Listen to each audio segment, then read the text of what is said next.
Ika-50 katuig nga anibersaryo sa Sinulog sa Carmen, nagmalampuson. Moabot sa 22 ka mga dancing contingents gikan sa lalawigan ug dakbayan sa Sugbo ang nisalmot. Samtang dakbayan sa Carcar ug Toledo ang nanghawd sa Sinulog base ug free interpretation category. Ani ang report.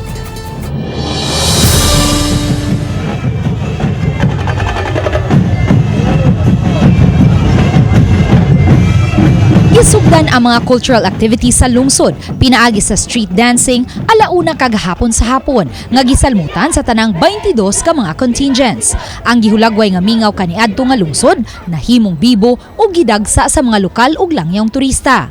Nagsugod ang street dancing sa main road at tubangan sa St. Augustine of Hippo Parish, paingon sa tubangan sa munisipyo ug milibot sa Carmen Grandstand, diin may giset up na nga entablado alang sa ipahigayong Ritual Showdown. Bisan sa kainit sa panahon, ang mga nananaw sayong mipahimutang sa giset up nga mga bleachers samtang ang uban na nagbarog. Gibahin sa tulo ka category ang Ritual Showdown. Unang mipasundayag ang 7 ka mga contingents gikan sa nagkadiyang barangay sa lungsod sa panagtigi sa local category. Gideklarar nga kampiyon sa Ritual Showdown ang tribo San Roque nga mausab ang napiling Best in Street Dancing ug Best in Costume. Samtang ang nakalangkat sa ikaduhang dapit, mo ang tribo Luyanganon nga nakakuha usab sa special award nga Best in Musicality. Ang tribo Ipilasyon ang napiling third place winner.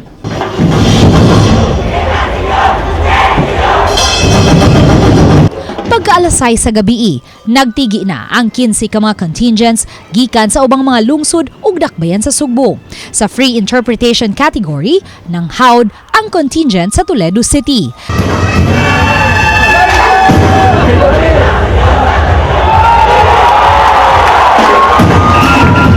Gawas nga nalangkat nila ang kampyonato sa Ritual Showdown, nakuha usab nila ang 3 ka mga special awards, Best in Costume, Best in Musicality ug Best Choreographer.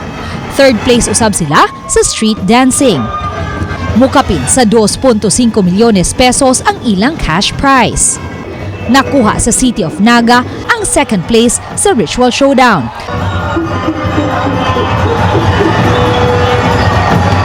Samtang ang lumadba sa kanon sa Cebu City ang nakakuha sa ikatulong dapit, nga mauusab ang second placer sa street dancing.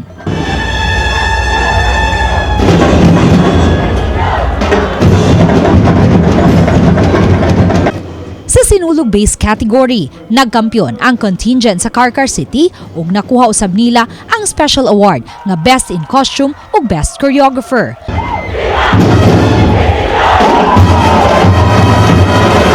Kapin sa 2 milyones pesos usab nga cash prize ang ilang nadagan. Kahinumduman, ang Carcar City Sab ang kampyon sa Sinulog sa Kabataan atol sa One Cebu Island Sinulog Festival 2023. Wa usab magpawahi ang contingent sa Talisay City. Gawas nga sila ang second place winner sa Ritual Showdown sa Sinulog base category. Nakuha nila ang Best in Musicality ug Best in Street Dancing.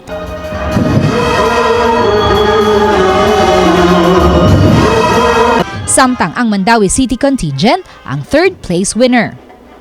Gipasalamatan ni Governor Gwen Garcia ang tanang local officials, ilabi na ang ubang mga lungsod ug dakbayan nga nipiling sa Sinulog sa Carmen musalmot. Sikat ang Carmen karong adlaw.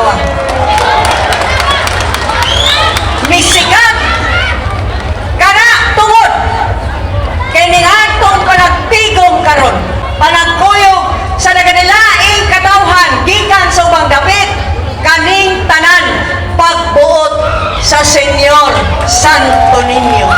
Samtang gitataw ni Carmen Mayor Carlo Villamor nga dili angay itandi ang Sinulog sa Carmen sa Sinulog sa dakbayan sa Sugbo. There are also many festivals, Sinulog festivals all over the country. So we shall compare the Sinulog of Carmen with the Sinulog of Cebu City or any other place. Gitapos ang kalihukan kagabi sa usa ka engranding fireworks display ug sa pagsayaw sa tanang mga contingents, lakip na sa mga mayor ug board members uban ni Governor Gwen Garcia.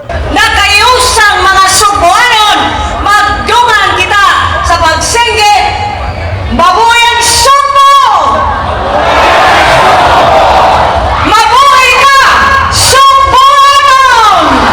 uban ni Cleofer Lumayag. Luan Narondina, Balitang Bisdak.